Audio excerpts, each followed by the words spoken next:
From Korea to Germany. From Alaska to Puerto Rico. All over the world, the United States Army is on the alert to defend our country, you, the American people, against aggression. This is The Big Picture, an official television report to the nation from the United States Army. Now, to show you part of the big picture, here is Captain Carl Zimmerman. To begin this new series of The Big Picture, we're going to tell you about the fighting in Korea. Not through battle diagrams, logistics, or history of campaigns, but in terms of the soldier in the front lines, the individual who fights the battles, who lives in a bunker and washes his socks in a steel helmet. He's enduring a way of life remote from the daily living he once shared at home with you. Do you remember how you began this day? How you spent this morning? Well, it's morning in Korea now. Let's move in on a hill here at the front and join a member of A Company. Well, we're clobbering those hills right now. The enemy's dug in all over them. Chinese and North Koreans. Those guys got us up at 4 a.m. with artillery fire. Stuff was coming right in here, like express trains. We're dug in pretty good, though. Bunkers are about 8 feet deep. Home, sweet home. How do you like it? You sleep when you can, but with one eye open. Look at these guys. Just trying to show you how brave they are. They weren't sitting out there last night when the mail was coming in. Of course, now's the best time to get some air, if you like this air. Walk around a little, stretch. But you never know when they'll slam a shell right in here. Well, what about breakfast? Call room service, they send it right up. Breakfast, dinner, and supper. Yeah, everything comes out of a ration box. These South Koreans are attached to our company, and we call this the Chiggy line. All our supplies, rations, ammo, and mail come up this way. And speaking of mail, we want more of it. You ought to see the faces here at mail call. We're cut off from civilization. And a letter, just a few lines, boy, that means a lot up here. Shrapnel hit Shorty's helmet last night. He says his ears are still ringing. First he'll take that Atabrin tablet and, well, then he'll just tell him how it happened.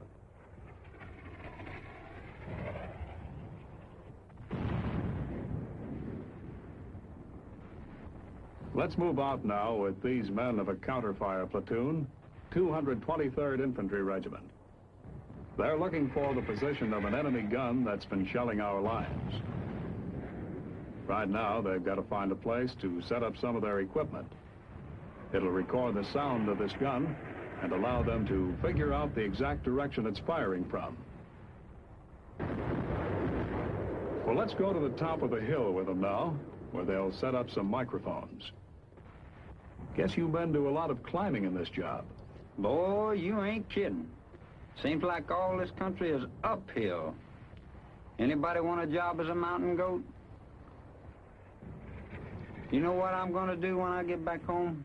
I'm going to get myself in an elevator and ride up and down until I forget all about this.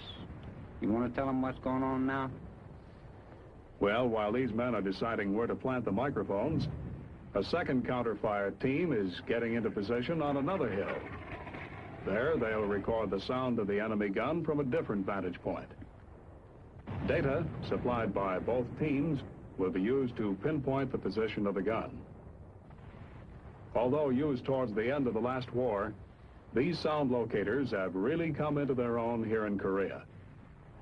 They're usually set up on the side of a hill away from enemy observation. Yeah, we don't like that observation. We don't want them Chinamen to see us. Why, man, you're slower than a Mississippi turtle. I thought you'd have that stuff set up by now.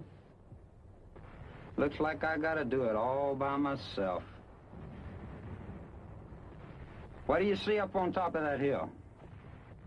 Well, let's see. Our friend Brown's up here, setting up the microphones in a definite pattern called an array. They're arranged on terrain higher than the surrounding hills because here, distorting echoes are at a minimum. You know, this equipment is one big reason why communist artillery in Korea is less active than it might be. Why the enemy moves his guns so frequently, trying to escape detection. Yeah, we sure like to keep them guys moving those guns, because when they're moving, there ain't no shooting. Now, as soon as we get these microphones plugged in, we're in business. Brother, the guy that sat down and invented this must have been all wrapped up in his work. Well, we're all set now. You can fire when you're ready. Well, there's Brown gold breaking again.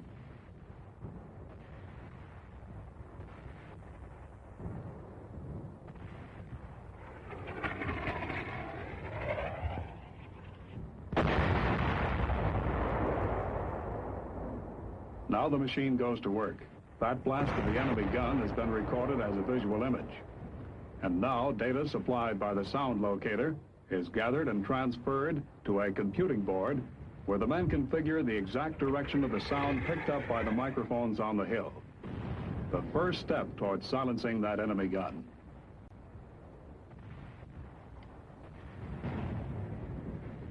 As soon as this direction line or azimuth is computed, it's sent back by radio telephone to counterfire headquarters. Here, a plotter jots down the azimuth. And then he draws it on a map as a straight line. Where it crosses a line furnished by the second team, or array, the enemy gun is pinpointed. The exact map location of this pinpoint is noted, and for an enemy gun crew slamming shells into our lines, this may be a death warrant. Now, a call goes through to the artillery's fire direction center. A message received calmly, delivered just as calmly.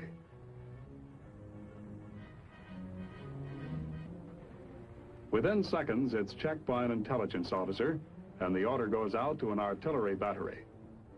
Okay, this is it. Speed counts. So it's on the double. Why? Well, because the enemy may move that gun. Because every time it fires, men may die on this side of the line. That's why. Charge HE, a high explosive shell packaged as a present from a 105 howitzer to an enemy gun crew. Move quickly, but carefully. That gun seems almost impatient. It's a good gun, well made, well taken care of. It'll do the job when adjusted right. Deflection 400, elevation 700. It's ready.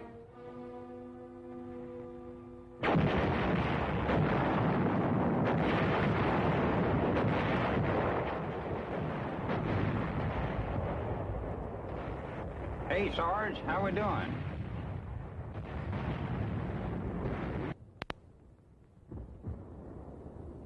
You're with the 31st Regiment Tank Company now.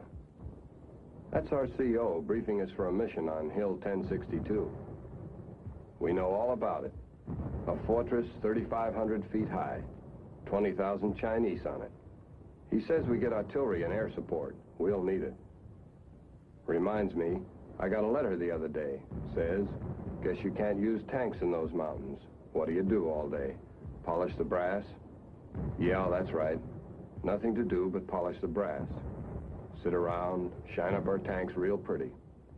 Polish our shoes. Those Chinese commies don't bother us much. We're too far away from them. We just put on bulletproof vests to keep out the cold.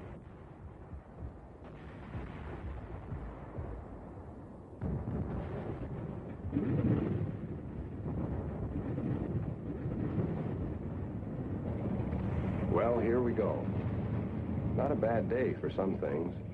Back home, I'd probably go fishing. Drive out, take a lunch, relax.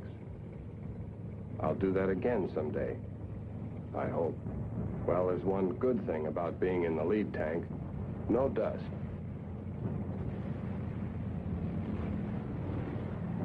There's another outfit coming up with us. The more the merrier.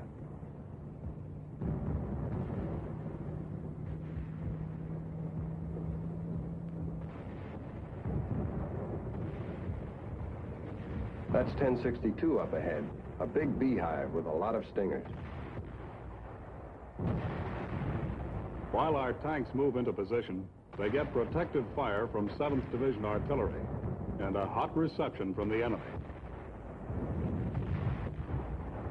At H hour, Operation Blaster begins.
This is a good morning's work. An hour and a half of shelling. And then in order to pull back, come out through a smoke screen laid down by chemical engineers. And that smoke will cover 2 tanks ahead that ran into enemy mines.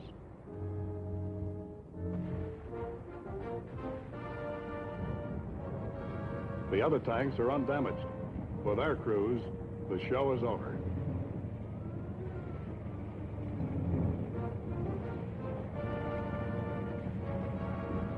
Yeah, but we just softened up that hill. They're still on it. If we ever get them off, it'll take the infantry to go in and dig them out. It's not a bad day if you're not at the front. So I'm driving along the regiment, enjoying myself, minding my own business. When what happens? I'm flagged down by the MPs. What gives? They wave, they want me to turn in here, so I turn in. Let me think now. I got my driver's license, my uniform's okay, all the buttons are buttoned. Hey, what goes? Get a load of that jive. And the signs. Floor show nightly at 7 a.m. in the morning. This must be a booby hatch. One thing I know, it ain't no stockade. Oh, Uncle Dan's Huddle. It's a coffee shop, right at the front. And get this.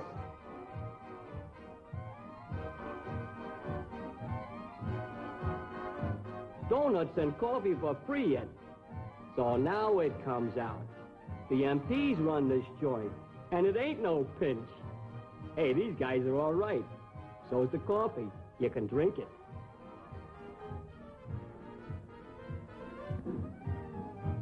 Hey, look at me. Buddy with the MPs yet. Well, so long, fellas. You got quite a joint. Hey, let's see what else they got here. They got a gag writer.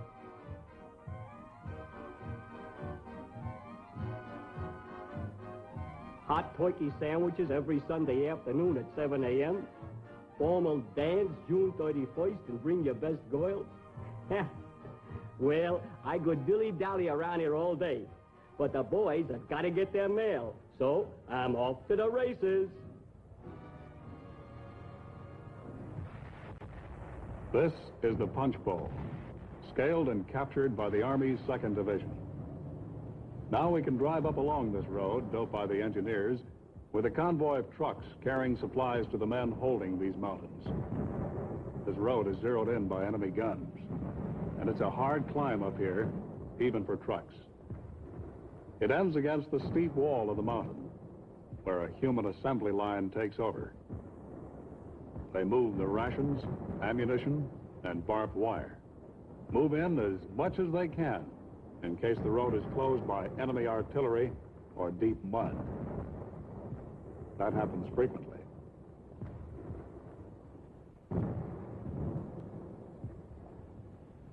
Yeah, we're getting in supplies for 2 days now. That's ammo he's got there. An old guy, isn't he? But look at him go. They're carrying about 60 pounds. Doesn't seem to bother him an awful lot. The 13th Engineers built this stairway. You can imagine what it was like going up here without it, especially in the rainy season. Slipping and sliding all around in the mud, just a rope to hang on to.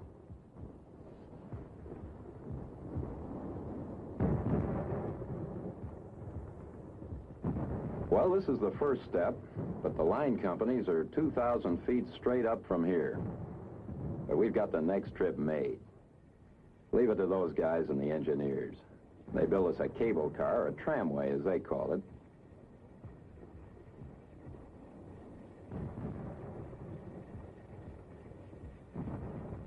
This sled carries about 400 pounds of load. It sure saves a lot of backs. And here's the control dugout. They're alerting the guys at the top of the hill. Some GI truck back in Busan is missing a good 2-lung engine. You think of a better use for it?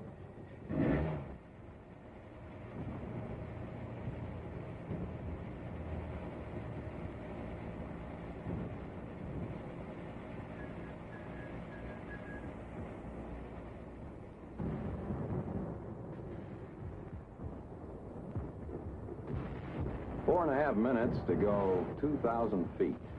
Not bad at all. Take you hours to climb this hill. This is the front line you're coming into right now. I guess you've got some idea what it was like trying to capture this hill from the North Koreans.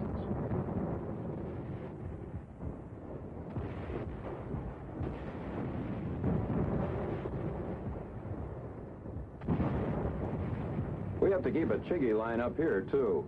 It's still a couple of 100 yards to the bunkers. These South Koreans stay right at the front with us. They're all right. And here's the welcoming committee. Hey, wait a minute. You had the one with chicken yesterday. There's a casualty coming down now. In the beginning, we had to carry our wounded all the way down the mountain. This tram's a godsend. It sure saved a lot of lives. Now we can get our wounded out of here fast. They get a quick trip down to the medics. Yeah, it's a long way down. I got a pretty good idea how you feel about this trip. I came down the same way a few months ago.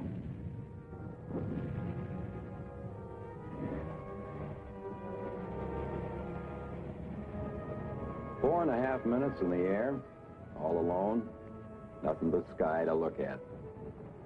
You keep wondering how badly you're hurt.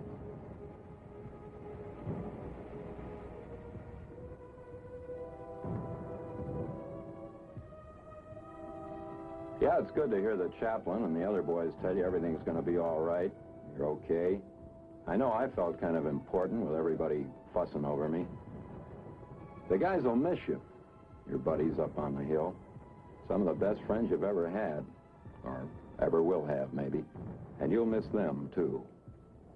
Funny how you think you'll never get hit, and then it happens. And they're taking you down a hill, feeling kind of dazed and scared, too.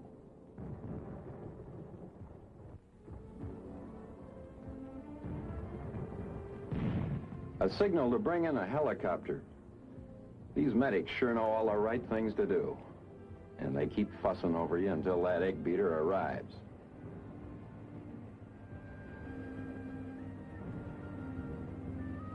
Boy, when you're hurt, the sound of these babies really boosts your morale. You know they're going to get you out of here fast to a hospital.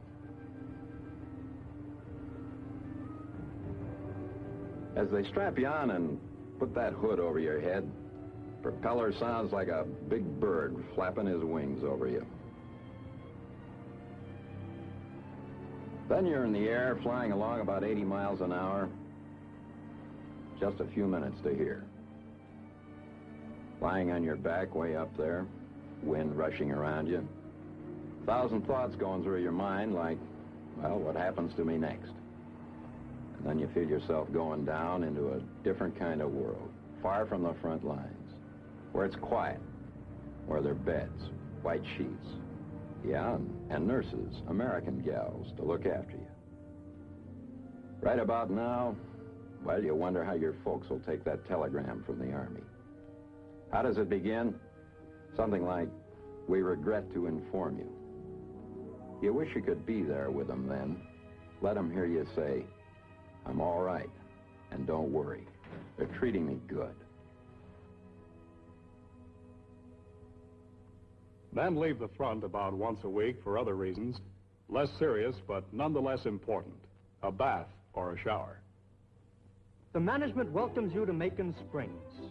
Here you will find the most modern shower facilities in this area, geared to handle one man at a time. Naturally, there's often keen competition for the privilege of going first.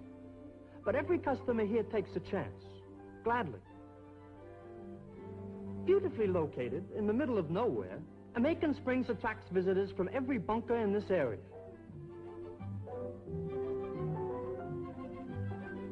Preparing for a pleasant dip, this customer uses our air-conditioned locker room and sunny solarium.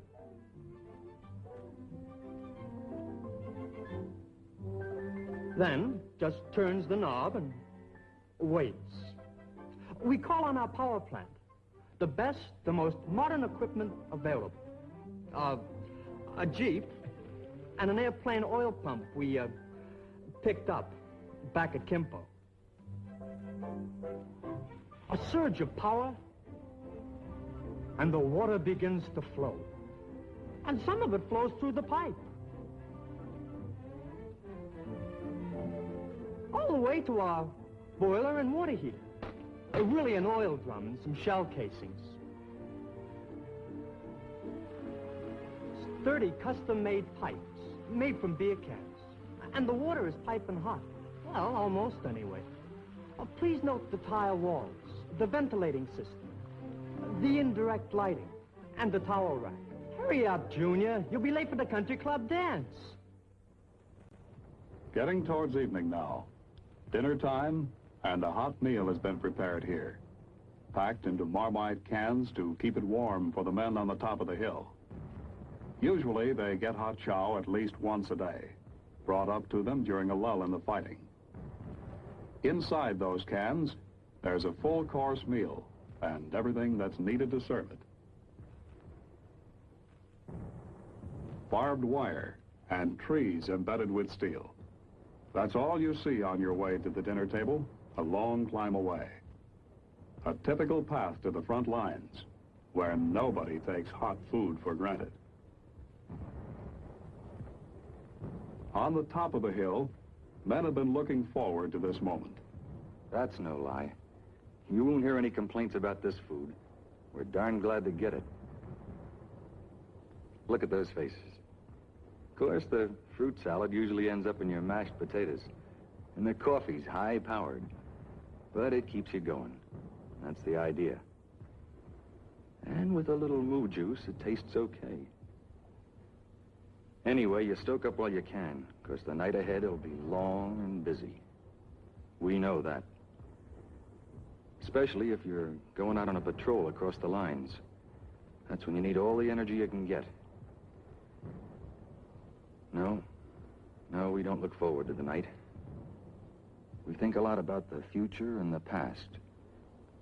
The present takes care of itself. I guess the enemy's eating too. Funny how quiet it gets just before dark. But nobody really relaxes. Sure, you sit around and chew the fat a little. But one ear's listening for that next shell. It's the waiting that gets you. Waiting for the night. That's the worst time over here. At dusk along the front, men prepare for the night. A tank returns from no man's land, moving into the safety of our lines, its mission completed.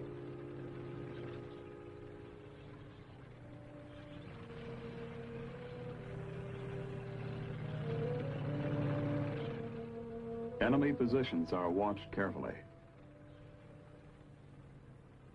Roadblocks are swung into place, closed tight to prevent enemy infiltration and to seal off the lines. Men are suspicious of the quiet at dusk, They wonder what the enemy is preparing. A recoilless rifle or a bazooka, and plenty of ammunition. Good companions for the night ahead. Not just American here. A Turkish soldier prepares for a patrol. His bayonet is quiet. Men of the United Nations, including South Koreans. Good soldiers now, well-trained and ready for business. They know these nights well. The quiet, the darkness are not to be trusted. Men are waiting and ready. Sure. Maybe this is just a little war. But for us guys, it's as deadly as any big one. We got an awful lot of men over here. Men who don't like war. But guys who do have enough faith and freedom to grab their rifles, their guts, and their dreams and go up over a hill into machine gun fire.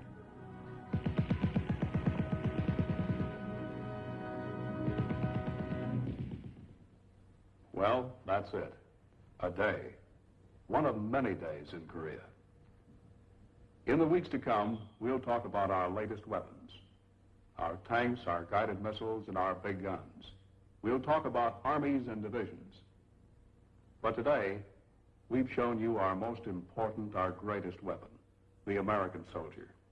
He's in Korea, in Europe, at outposts all over the world, as well as here at home. We're proud of the way he fights, his courage, his humor. We're proud of his belly-aching strength, which moves mountains or captures them.